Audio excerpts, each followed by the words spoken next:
The dynamic team of Martin and Lewis broke up in 1956. So, what do you think of the team of Presley and Lewis? Well, this is a fake ad. Believe it or not, this story made the news back in August of 1956. Later, you'll learn what Elvis himself thought of this proposal. You're also going to hear about what happened when other famous teams faced replacing members like Abbott and Costello, the Three Stooges, Laurel and Hardy, and Andy Griffith and Don Knotts on the next I Did Not Know That.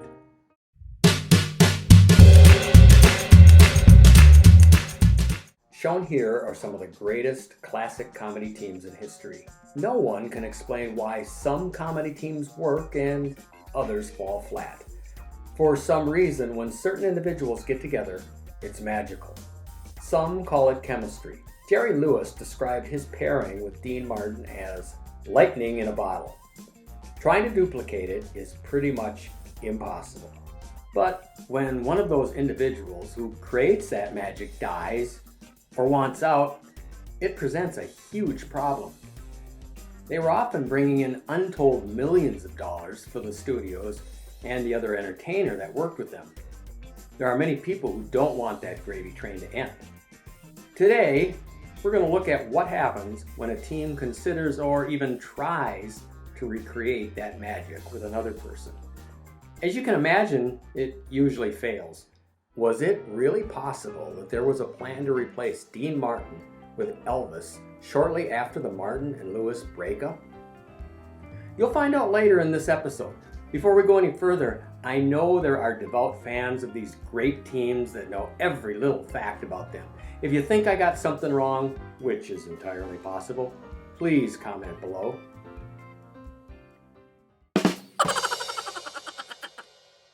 Let's take a look at Abbott and Costello.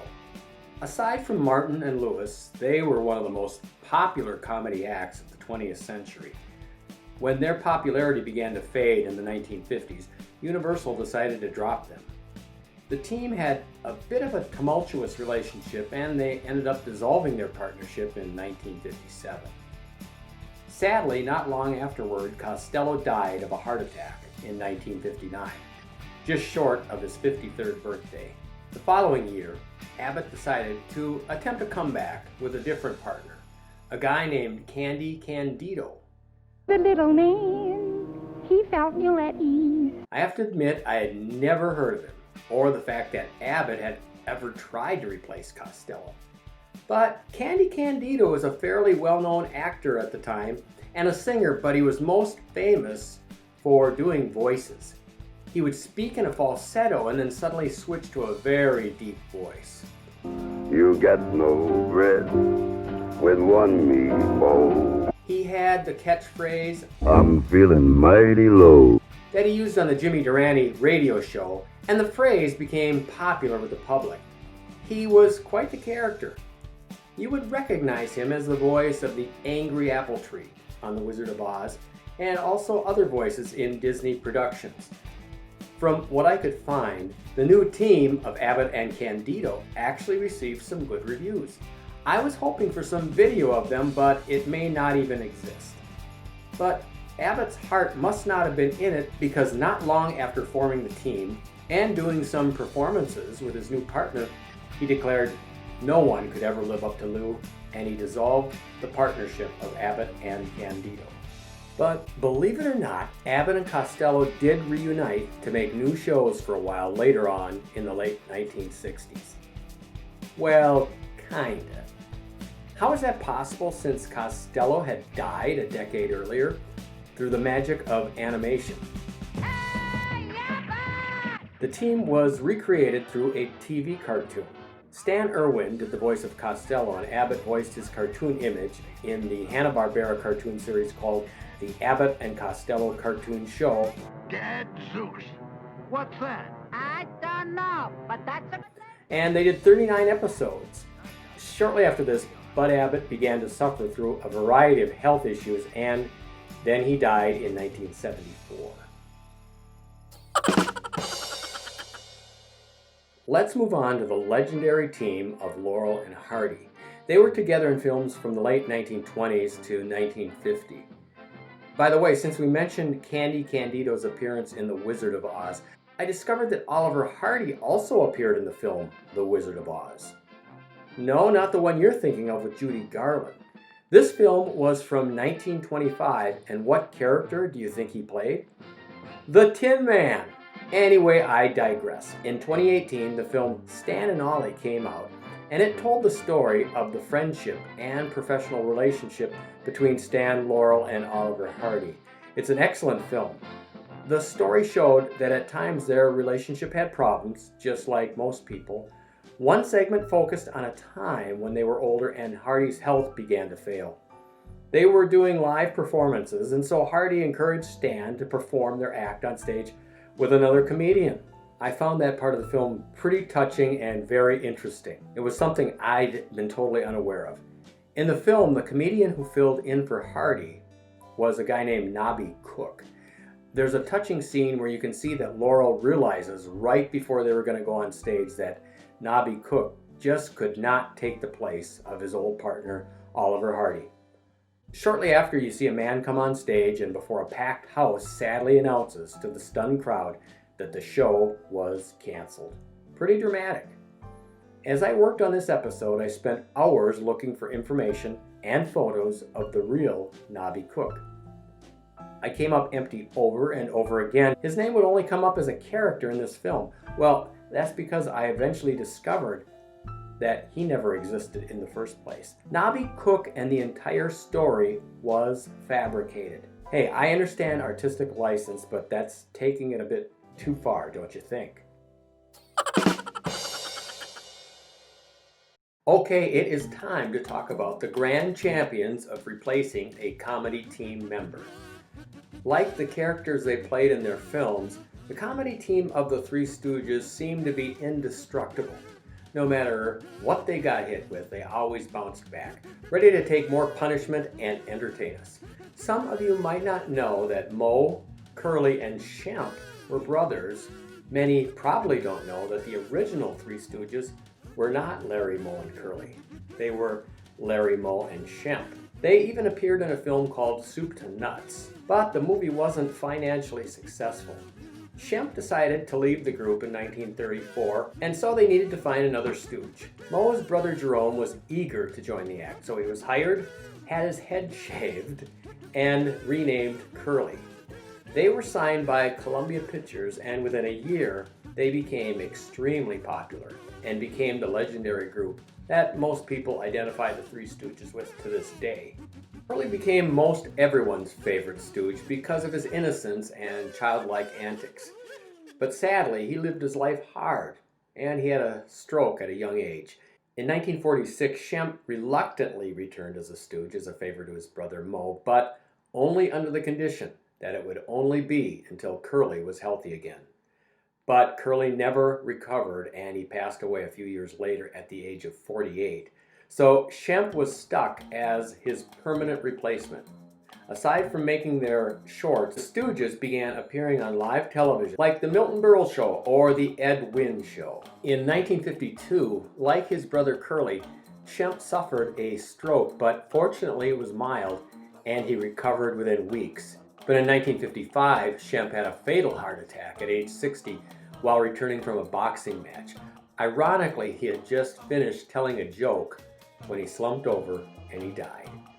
The Stooges had a problem because they were obligated to make 8 films for Columbia, and only 4 were completed at the time of Shemp's death. To honor the contract, they made 4 more films using old footage and using body doubles of Shemp, mostly shot from behind. The Stooges eventually decided on a guy named Joe Besser to replace Shemp. The Stooges' time with Besser was brief, and his stooge tenure ended when Columbia shut down the Two Reel Comedy department in 1957. It appeared that this was finally the end of the Three Stooges. But television stations across the country began playing the Stooges' shorts. Larry had seen an actor named Joe DeRita performing in Las Vegas and thought he'd make a great third stooge. He resembled Curly a bit, and after DeRita met with Moe agreed and he offered DeRita the job. They made 6 feature-length movies like Snow White and the Three Stooges and The Three Stooges Meet Hercules. And like Abbott and Costello, they began voicing cartoon versions of themselves. When Larry died in 1970, it appeared that this was finally the end of the Three Stooges. And it was. That is until 1975 when Moe, who was by this time in his late 70s, received an offer to make 2 new films.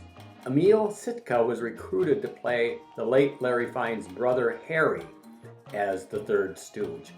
But it wasn't meant to be because shortly before filming was to start, Moe Howard passed away. How were the Three Stooges able to continue their act despite losing key members while other comedy teams couldn't? I think much of it had to do with their type of comedy. It was very physical, and it didn't totally depend so heavily on the clever dialogue and personalities of the performers. With that said, I think most would agree that none of the versions of the Stooges could equal Larry, Moe, and Curly. While these two didn't start out together as a team like the others mentioned, they became one of the most enjoyable comedy teams on television in the 1960s. The two men met while working together on Broadway in a 1955 production of No Time for Sergeants, and then worked together again in the 1958 film version. The two became close friends, and when Knotts saw Griffith as Sheriff Andy Taylor in the pilot for The Andy Griffith Show, he called Griffith and wondered if he might need a deputy. Griffith originally hired Knotts to be the straight man, but by the second episode, he realized it would be funnier if the roles were reversed. The two were magic together, and it was, as Jerry Lewis said, lightning in a bottle. From the start, Knotts had the understanding from Griffith that the show would end after 5 years. So as it neared the 5-year mark, Knotts thought he better look for another opportunity. He decided to sign a 5-picture movie deal with Universal Studios after the 1965 season. But Griffith changed his mind, and he decided to continue with the program. Figuring that Andy Taylor needed another partner, they began a search to try to replace Knotts as Andy Taylor's deputy. They eventually decided that comic Jack Burns would play Taylor's new sidekick, Warren Ferguson. While America found Barney Fife's bundling lovable, they found Warren Ferguson irritating. And the best word to describe his time as Andy's deputy is uncomfortable. He had absolutely no chemistry with Griffith, and he only lasted 11 episodes before he just simply disappeared without explanation. Knotts would come back and make guest appearances on the show, and he and Griffith would make the occasional TV specials. They also got back together for Matlock and Andy Griffith reunion shows. Well, here we are. This is what we're all waiting for.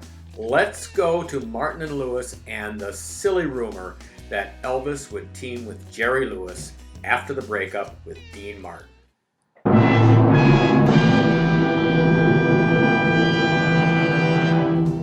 Wait a second, is that Elvis reading a magazine about Jerry Lewis?